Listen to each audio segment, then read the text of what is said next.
उत्तर प्रदेश के मिर्जापुर जिले में बना है मां विंध्यवासिनी का सिद्ध दरबार। माता का यह मंदिर विंध्याचल की पहाड़ी पर बना हुआ है। इस मंदिर की मान्यता आदिशक्ति मां पारंबा के 51 शक्तिपीठों के समान है। मंदिर के गर्भगृह में मां विंध्यवासिनी के दिव्य स्वरूप का दर्शन होता है। इस मंदिर में दर्शन के लिए देश विदेश से लाखों भक्त पहुंचते हैं। मान्यता है कि इस सृष्टि के निर्माण का मुख्य बिंदु इसी स्थान को माना जाता है। यही वजह इनका पहले नाम विंध्यवासिनी था। ये विंध्यवासिनी धाम अपने आप में विशेष है। ये माता विंध्यवासिनी का धाम है। ये पॉइंट की अधिष्ठात्री देवी है विंध्यवासिनी। बिंदु के बिना जैसे एक रेखा का सृजन नहीं होता, उसी प्रकार विंध्यवासिनी के बिना इस सृष्टि की परिकल्पना ही नहीं की जा सकती है।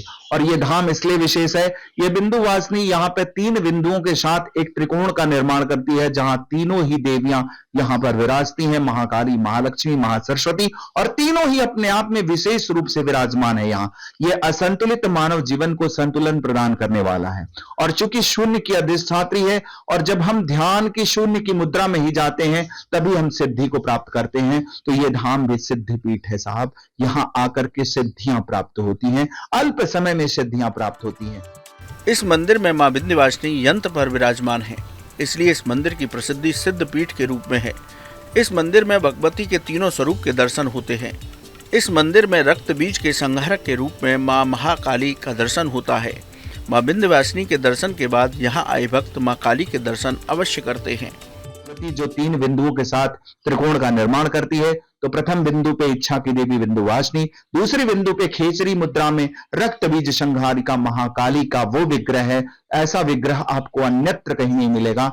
ये एक ऐसा विग्रह है जहां पर भगवती को स्पर्श के साथ भोग नहीं लगाया जाता, मुख में प्रसाद अर्पित किया जाता है और भगवती उसे ग्रहण करती है। ये भक्तों के क्रिया में सुधार करती है। कहती है कि तू आ मेरे पास, रक्त बीज संहारिका है मां यहाँ पे। कहती है तू आ मेरे पास, अपने समस्त विकारों को मेरे मुख में डाल दे और यहां से तू विकार मुक्त होकर जा, विकार युक्त न रह। तो ये भक्तों की क्रिया में सुधार करती है। तो एक तरफ इच्छा की देवी, दूसरी तरफ क्रिया की देवी। मां विंध्यवासिनी के इस मंदिर में अष्टभुजा देवी के दर्शन होते हैं। शास्त्रों के मुताबिक यही वो अष्टभुजा देवी हैं जिन्हें कंस ने भगवान कृष्ण के जन्म के समय मारने का प्रयास किया था। इन्हीं ने कंस को बताया था कि तुझे मारने वाला पैदा हो गया है। भगवान कृष्ण की बहन के रूप में यहाँ मां अष्टभुजा देवी की पूजा होती है। कहते हैं कि भगवान कृष्ण की रक्षा के लिए इस मंदिर में नंद बाबा ने भी पूजा की थी। बिंदु पे जब हम चलते हैं तो द्वापर युग की वो भगवती है, कृष्ण की वो बहन है जो आकाश मार्ग से आई, कंस को ये उद्घोष करके आई कि है कंस तेरी मृत्यु है टल, तुझे मारने वाला आ चुका, मैं चली विंध्याचल, और इस धाम में आकर के ज्ञान का पीठ बना दी। आप ये भगवती ज्ञान की देवी है अष्टभुजा। इसको जानने के लिए आप मंदिर के वास्तु का यदि अवलोकन करेंगे तो मंदिर के वास्तु पर आप अगर ध्यान देंगे तो मां की यहाँ जो है मंदिर जो है गुफा में भगवती विराजमान है और मां की मुखाकृति बालिका रूप में है। और गुफा में जो भगवती विराजमान है वहां प्रवेश द्वार से ही हम झुक करके विराजमान है, वहां प्रवेश द्वार से ही हम झुक करके जाएंगे और तब तक झुके रहेंगे जब तक कि मां के चरणों का आशीर्वाद प्राप्त नहीं कर लेते। जैसे ही आप आशीर्वाद प्राप्त करेंगे दाहिनी ओर मुड़ेंगे, सीधे खड़े हो जाएंगे। तो ये जो संदेश आपको मिला, ये मिला कि ज्ञान प्राप्त करने के लिए व्यक्ति को झुकना पड़ता है। शास्त्रों के मुताबिक मां विंध्यवासिनी एक ऐसा जागृत पीठ है जिसका अस्तित्व सृष्टि आरंभ होने से पहले और प्रलय के बाद भी रहेगा। विंध्याचल धाम में मां गंगा प्रभावित होती हैं। भगवान राम ने इस गंगा स्थान पर अपने पितरों की मुक्ति के लिए तर्पण पिंडदान किया था। तो देखिए, इच्छा, क्रिया और ज्ञान, इसी का त्रिकोण है यहाँ पर, और इसी त्रिकोण पे भगवती विराजती है। इसे यंत्र की अधिष्ठात्री भी कहा जाता है और यंत्र की अधिष्ठात्री भी भगवती है और इस धाम को सिद्धपीठ बनाती है। क्योंकि यहाँ पे जो गंगा भी प्रवाहित हो रही है वो भी अपने आप में विशेष है। यही एक ऐसा स्थान है जहां पर भगवती गंगा, भागीरथी गंगा विंध्य पर्वत के ऊपर से बह रही है। किसी भी जगह भगवती भागीरथी गंगा ने पर्वत के साथ संगम नहीं किया है।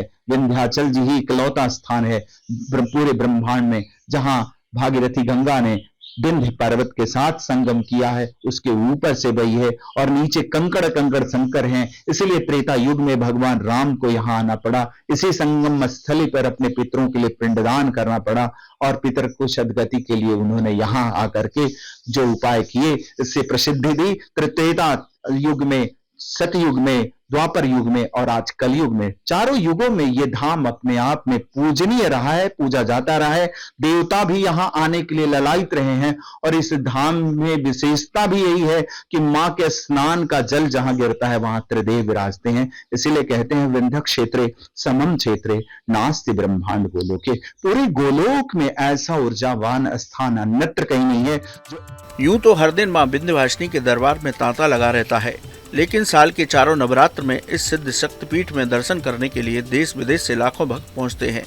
मां विंध्यवासिनी की कृपा से यहाँ आए भक्तों की सभी मनोकामनाएं पूरी होती हैं। इस दौरान मंदिर में अनेक धार्मिक अनुष्ठान यज्ञ किए जाते हैं। मंदिर को विशेष रूप से फूलों से सजाया जाता है। जिला प्रशासन और मंदिर ट्रस्ट के द्वारा अनेक धर्मार्थ कार्य प्रतिदिन होते हैं। आप भी कभी उत्तर प्रदेश के मिर्जापुर जाएं तो मां विंध्यवासिनी के शक्तिपीठ का दर्शन अवश्य करें। कैसी लगी आपको हमारी जानकारी, हमें कमेंट बॉक्स में जरूर बताएं। बाकी धर्म कर्म से जुड़ी तमाम जानकारी के लिए सब्सक्राइब कीजिए हमारा डिजिटल चैनल और देखते रहिए न्यूज नेशन स्तुति।